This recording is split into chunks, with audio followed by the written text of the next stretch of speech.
सभी देखने वालों को नमस्कार, आदाब, सत श्री अकाल, आमीन। जैसे कि आप जानते हो कि इस वक्त गल्फ़ में लड़ाई का माहौल चल रहा है, जिसमें बहुत सी त्रासदियाँ सामने देखने को मिल रही हैं। आपको बताना चाहता हूँ कि गल्फ़ में पहले भी इस तरह के युद्ध हो चुके हैं।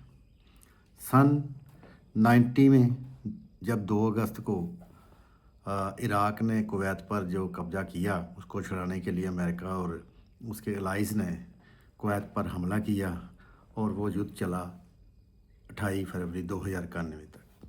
उसके बाद फिर फ्रीडम ऑफ इराकी के नाम से एक युद्ध लड़ा गया इराक के ख़िलाफ़, जिसमें सद्दाम हुसैन को बंदी बनाकर उसको बाद में फांसी दे दी गई और 2011 तक वो अमेरिकन फ़ौज जो है इराक में रही और उसके बाद वापस चली गई। अब ये तीसरी बार है कि 28 फरवरी 2026 को अचानक ये युद्ध शुरू हुआ है और अभी तक ये जारी है।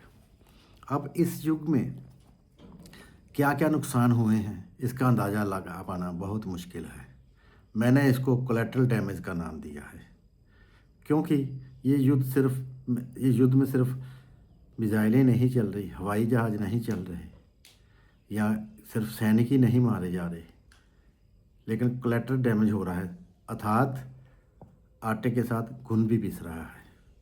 अगर कोई मिसाइल या बॉम्ब आके स्ट्राइक करता है किसी मिलिट्री इंस्टॉलेशन पर, तो साथ में जो लोग बशिंदे लोग हैं या उनके जो होटल्स हैं या घर हैं, वो भी तबाह हो रहे हैं। इसीलिए इसको मैंने नाम दिया है कोलैटरल डैमेज। अभी इसका अंदाज़ा लगाना मुश्किल है। जैसा कि मैंने कहा, इस वक्त टोटल पॉपुलेशन जो सारे संसार की है वो 7.5 बिलियन है और एक अंदाज के मुताबिक ये धीरे धीरे बढ़कर 2030 तक 8.5 बिलियन हो जाएगी। चलो, बढ़ती रहेगी अपनी रफ्तार से, लेकिन किसी तरह अगर ये युद्ध परमाणु युद्ध में बदल जाए कल को, तो एकदम से ही कम भी हो जाएगी, क्योंकि परमाणु युद्ध जब चलता है तो आपको पता ही है कि हवा के साथ रिएक्शन में गैसेस जो हैं वो बहुत नुकसान पहुंचाती हैं। अभी इस युद्ध को रोकने के लिए कोई भी ठोस कदम ना तो इजराइल की तरफ से, ना अमेरिका की तरफ से, ना ईरान की तरफ से उठाए जा रहे हैं।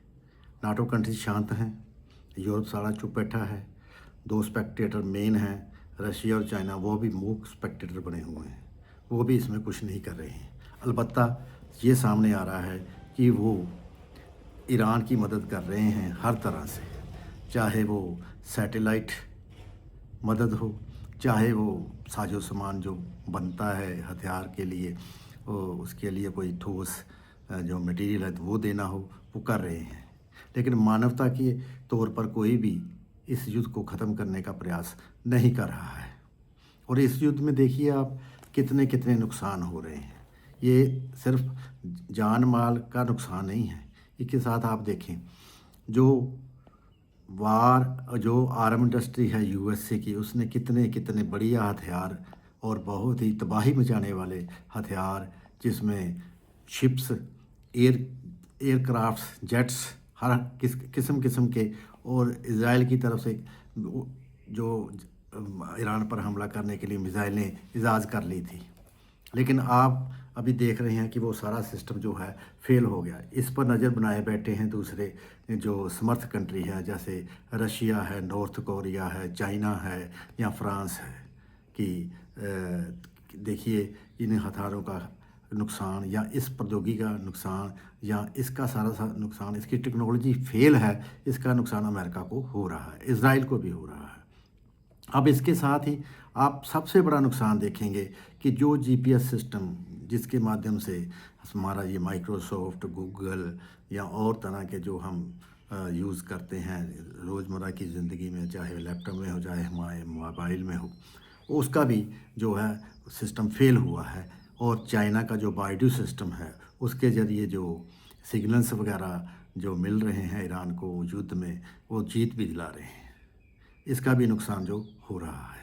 यानी कि अब भविष्य में इनको ज़्यादा सोचने की ज़रूरत है कि कौन सा ऐसा लाया जाए सिस्टम जो चाइना को सिस्टम पर भी फेल करे। तो इस तरह आप कह सकते हैं कि बहुत सारा नुकसान जो है इन देशों को हो रहा है। अभी सबसे बड़ा जो नुकसान है वो है एनर्जी का। एनर्जी का साधन कौन सा है?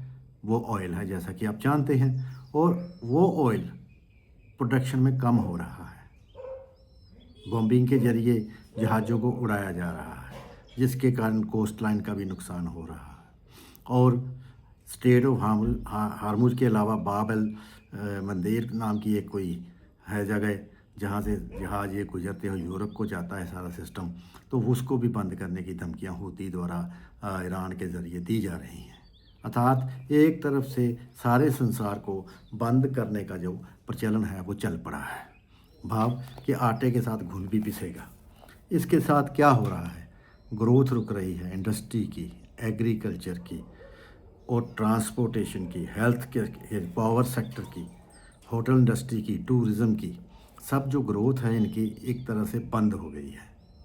और इसका जो नुकसान है वो हमें झेलना पड़ रहा है। किस रूप में? कि अनएम्प्लॉयमेंट और बढ़ जाएगी, रिसेशन आने का खतरा है, कीमतें बढ़ जाएंगी, क्योंकि क्रूड ऑयल के जब दाम बढ़ेंगे उसकी कम उत्पादन के कारण तो कीमतों का बढ़ना स्वाभाविक है। इसका प्रभाव हमारे जैसे जो देश हैं या हमसे जो नीचे देश हैं उन पर बहुत प्रतिकूल पड़ेगा। आज भी हम अपने देश में देख रहे हैं कि कैसे जो हैं लोग अपने पेट्रोल डीजल के लिए मारो मारी कर रहे हैं, गैस के लिए लाइनें लगी हुई हैं। लेकिन सरकार अपना प्रबंध करने में मशरूफ़ है, ऐसी ऐसी बात नहीं है, कर रही है। लेकिन फिर भी जब लोगों में बेचैनी बढ़ती है तो वो इन चीज़ों का जो है वो उनको इकट्ठा करने में लग जाते हैं। होर्डिंग शुरू हो जाती है, ब्लैकिंग शुरू हो जाती है। ये जो है सारा सिस्टम, ये सारे वर्ल्ड के लिए है, अकेले भारत की बात नहीं कर रहा मैं। जो भी देश इस दुनिया में है वो एनर्जी पर ही निर्भर है। उनकी सारी इंडस्ट्री ऑयल इंडस्ट्री बेस्ड है। जिन लोगों के पास ऑयल है वो तो थोड़ी देर अपना समय निकाल पाएंगे, लेकिन जो देश ये उत्पादन नहीं करते हैं उनका नुकसान जो ज़्यादा होगा। अभी आप देख ही रहे हो कि चाहे ईरान हो, चाहे इज़राइल हो, चाहे अमेरिकन हो, चाहे वो अपने सऊदी अरब में हो, अगर लोग मरते हैं तो कैजुअलिटी होती है तो दुख तो होता है। तो इस बात का ध्यान जो है वो उन्मुख स्पेक्टेटर कंट्रीज़ को करना चाहिए और बीच बचाव का रास्ता कोई निकालना चाहिए, ताकि कोलैटरल डैमेज जो इस वक्त हमें हो रहा है उससे बचा जा सके। आशा है आप थोड़ी सी बात को ज़्यादा समझ गए होंगे और उम्मीद करता हूँ कि आप भी उस ऑलमाइटी से प्रार्थना करेंगे कि वो इनको थोड़ी सद्बुद्धि दे और ये युद्ध कहीं समाप्ति की ओर अग्रसर हो। धन्यवाद, नमस्कार, सत श्री अकाल, आदाब, आमीन।